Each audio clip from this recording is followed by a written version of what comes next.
Praise the lord. దేవుడు ఈరోజు మనకి ఇస్తున్న వాగ్దానాన్ని గమనించినట్లయితే పేతురు రాసిన 2వ పత్రిక 3వ అధ్యాయం 9వ వచనం,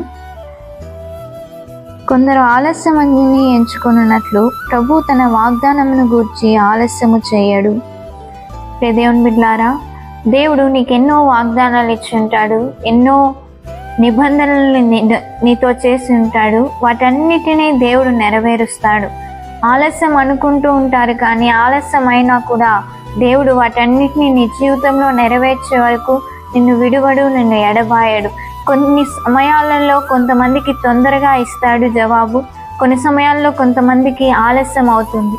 ఆలస్యం ఎందుకు అవుతుందంటే ఆలస్యం వెనుక కూడా నీకు ఏదో ఒక పెద్ద అద్భుతము దాగి ఉంటుంది. గొప్ప అద్భుతము, గొప్ప మేలు చేయడానికే దేవుడు ఆలస్యం చేస్తుంటాడు. కాబట్టి నువ్వు సనుక్కోకు, గొనుక్కోకు ఆలస్యం అవుతుందని.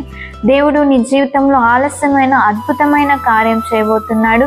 ఆయన ఇచ్చిన వాగ్దానాన్ని నెరవేర్చేవాడు, ఆయన నమ్మదగిన వాడు. కాబట్టి నువ్వేమి దిగులు పడకు, చింతపడకు. చిన్న ప్రార్థన చేసుకుందాం.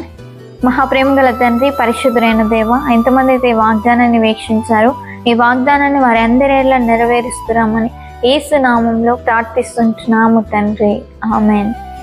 ప్రతిరోజు యొక్క వాగ్దానాన్ని అందరూ వీక్షించండి. సిస్టర్ దివ్య డేవిడ్ అనే యూట్యూబ్ ఛానల్ని సబ్స్క్రైబ్ చేసుకోండి, అనేక మందికి షేర్ చేయండి. సిస్టర్ దివ్య డేవిడ్ అనే ఫేస్బుక్ పేజ్ని లైక్ చేయండి, ఫాలో అవ్వండి. ఇన్స్టాగ్రామ్ని ఫాలో అవ్వండి.